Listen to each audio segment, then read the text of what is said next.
Barrie's beautiful Kempenfelt Bay, the waterfront trail guides visitors through three large waterfront parks. Heritage Park is located on Barrie's North Shore and features delightful seasonal gardens, a stone's throw away from downtown Barrie. Children and adults alike enjoy the unique water spray pad during hot weather. Heritage Park hosts many special events, such as Theatre by the Bay, Winterfest and the Snowbirds. The government dock is available for day boaters. The 265-passenger Serendipity Princess paddle wheeler operates both daily sightseeing cruises and dinner entertainment cruises leaving from the Barrie Town Dock by the Spirit Catcher, Barrie's signature waterfront sculpture. Along Barrie's west shore, the city marina offers full-service facilities and is located next to Centennial Park. Centennial Beach is monitored by lifeguards daily during the summer and provides a food concession and washroom facilities. To parking lots and on-street parking service, the park, mini golf and the Tiffin boat launch are available to the public. Barrie's famous Kempenfest is held here, as well as many other waterfront events. Barrie's Trans-Canada Pavilion marks the south end of Centennial Park.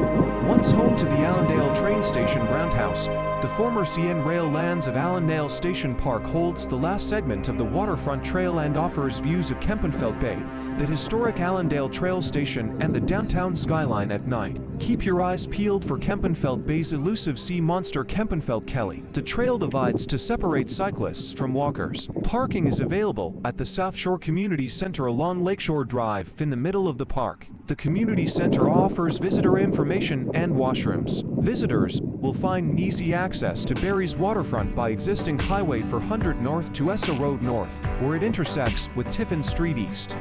These three waterfront parks form a continuous trail system around the west shores of Kempenfelt Bay. Ontario Trails do not own or manage any trails. Check with the identified manager before using this trail. Do not trespass. Allow users.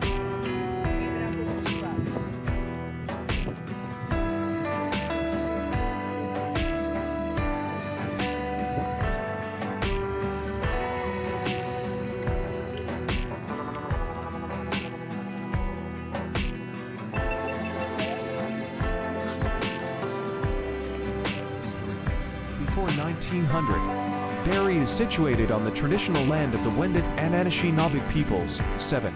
At its inception, Barrie was an establishment of houses and warehouses at the foot of the 9-mile portage from Kempenfelt Bay to Fort Willow, an indigenous transportation route that existed centuries before Europeans arrived in Simcoe County. 7. The portage linked Kempenfelt Bay through Willow Creek, connecting Lake Simcoe to the Notwasaga River, which flows into Georgian Bay off Lake Huron. Barrie played an integral role in the War of 1812. During the war, the city became a supply depot for British forces and, in addition, the 9-mile portage was adopted by the British military as a key piece of their supply line, which provided a strategic path for communication, personnel and vital supplies and equipment to and from Fort Willow and Georgian Bay.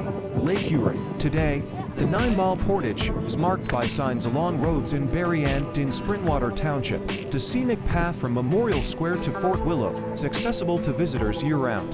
In 1815, Treaty 16 was signed, which transferred 250,000 acres of land from the Chippewa people to the colonial government. 7-8.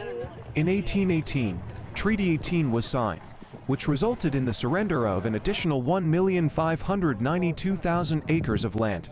7-9. The British supply depot would continue to prove useful for portaging Europeans and settlers making their way to northern and western Upper Canada.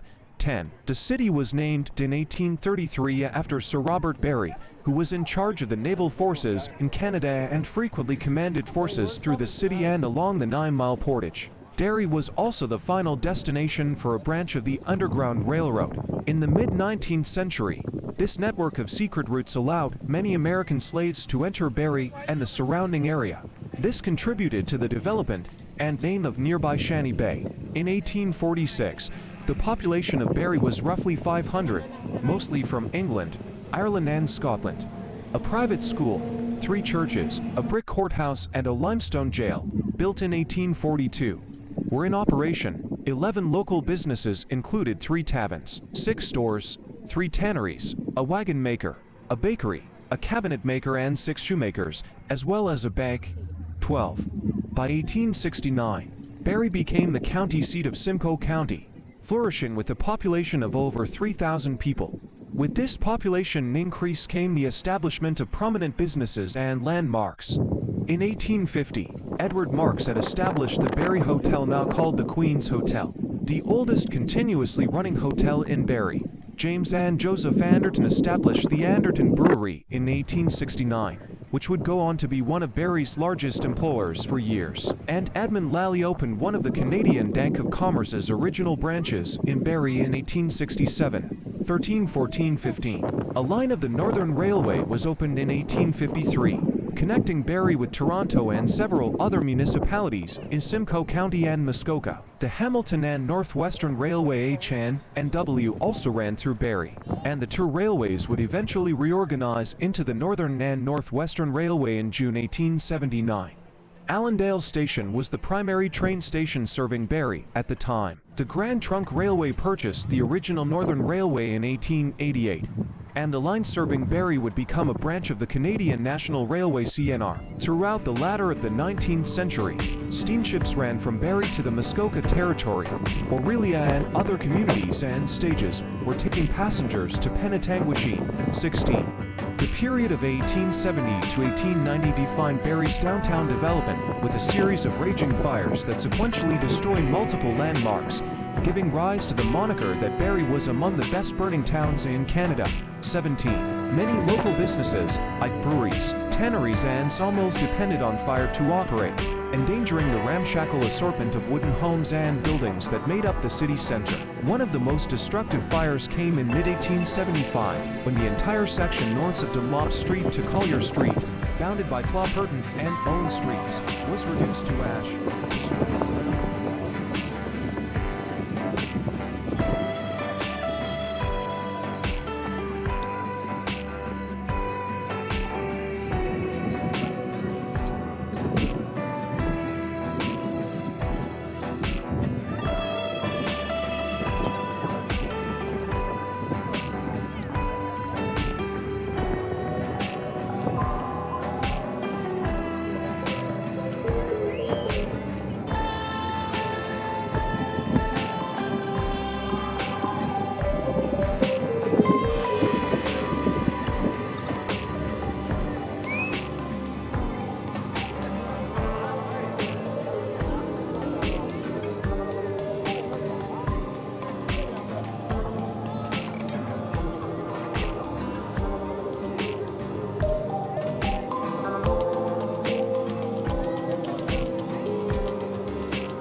Firefighter!